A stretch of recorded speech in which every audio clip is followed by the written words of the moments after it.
हरे कृष्णा, राधे राधे।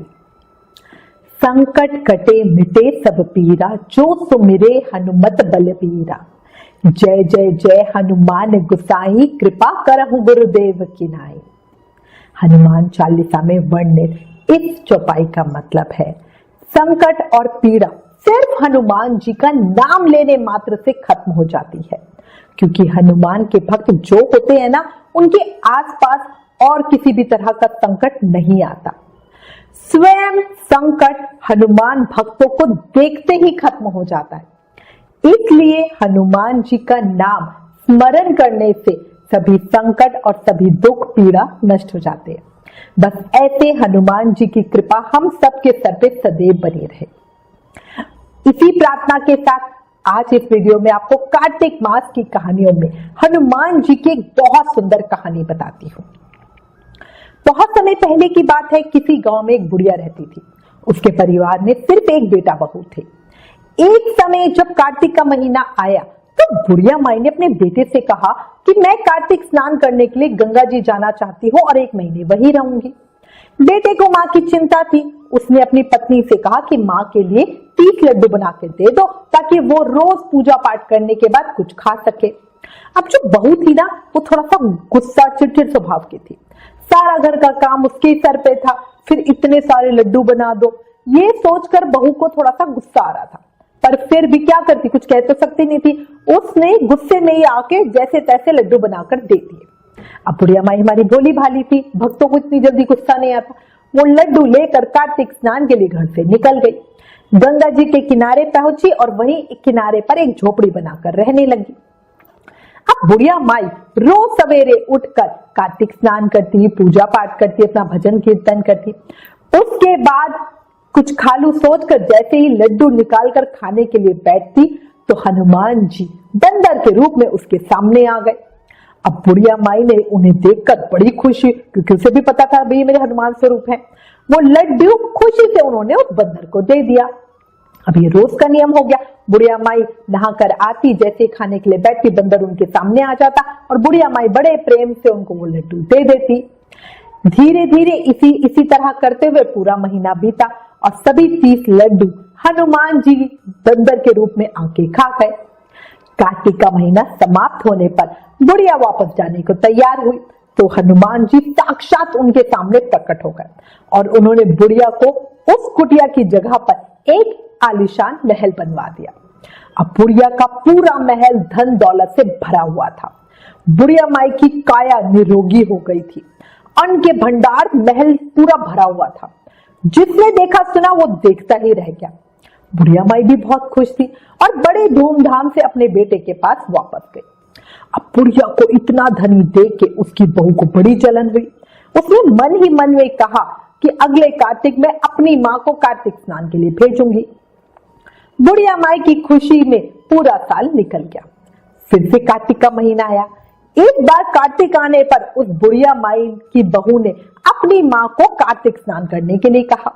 पहले तो माँ ने बहुत आनाकानी करी, पर जब धन दौलत मिलने की लालच की बात सुनी ना, तो उसने कार्तिक स्नान का मन बना लिया। अब बहू ने अपनी माँ को पूरे 30 लड्डू, वो भी बहुत सारा मेवा मिष्ठान डालकर बनाकर दिए। खूब धूम से माँ को गंगा जी तक छोड़ने गई। वहां उसकी कुटिया बनवा कर सारा इंतजाम बढ़िया करवा के उसको दिया। अब उसकी माँ वहीं रह गई, बाकी सब वापस आ गए। अब पहले ही दिन उसकी माँ कार्तिक स्नान के लिए गई।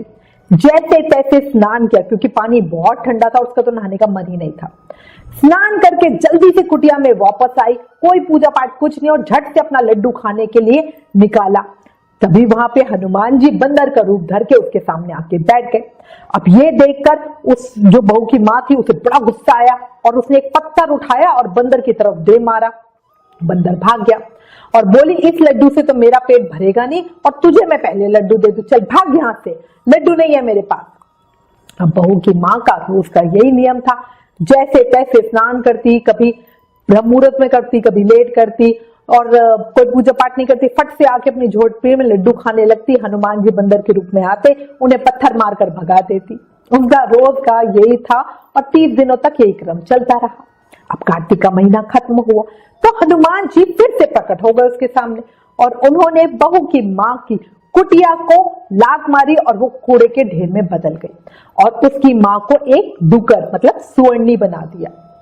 उधर कार्तिक का महीना समाप्त होता देखकर बहू अपने पति के पीछे पड़ गई कि जाओ भाई, कार्तिक का महीना खत्म हो गया, मेरी माँ को लेकर आओ। अब गाजे बाजे के साथ उसने अपने पति को भेजा। अब जो उसका पति था अपनी सास को लेने के लिए चल पड़ा। वहां जाकर उसने देखा कि जहां पे कुटिया बनाई थी वहां पे तो कूड़े का ढेर लगा हुआ और कुटिया तो है नहीं। उस जगह पर जो उसकी सास है वो डूकर बनकर बैठी हुई है, तो उसे बड़ा आश्चर्य हुआ। उसने लोगों से पूछा तो सबने कहा कि भाई ये जो डूकर है यही तो है वो जो बुढ़िया यहाँ पे नहाने आई थी। अब उसने अपनी पत्नी और माँ को इस घटना की खबर पहुंचवाई। खबर सुनते ही उसकी पत्नी और माँ उसी जगह पे वापस आए। अब सब मिलकर हनुमान जी से प्रार्थना करने लगे। तभी हनुमान जी प्रकट हुए और लड़के से बोले, बेटा तुम्हारी माँ ने सच्चे मन से कार्तिक का स्नान किया और पूजा पाठ किया, इसलिए ही तुम्हारी माँ पर कार्तिक देव का आशीर्वाद बरसा। लेकिन तुम्हारी सास ने पापी मन से ये काम किया और लालच में किया। कार्तिक महीने में बेटी के घर का अन्न खाया, इसलिए कार्तिक देवता इससे नाराज हुए और ये डूकर बन गए। हे कार्तिक के देव, जैसे आप लड़के की मां पर बरसे वैसे ही आप इस कहानी को कहते सुनते हुकारा भरते सब पर बरसना, सब पर अपनी कृपा बनाए रखना। बोलो कार्तिक के देव की जय, विष्णु भगवान की जय, हनुमान जी महाराज की जय, दीन बंधु दीनानाथ की जय। अंत में 2 लाइनों से खत्म करूंगी। क्यों डरता है दुखों से बंदे, क्यों डरता है दुखों से बंदे, ले अंजनी पुत्र का नाम, काज तेरे पूर्ण होंगे, ले हृदय से हनुमान जी का नाम। बोलो हनुमान जी महाराज की जय। अगर कार्तिक महीने की ये कहानी आपको पसंद आई हो तो प्लीज इस वीडियो को ज्यादा से ज्यादा शेयर करें। Please like share and subscribe. Thank you. Hare Krishna.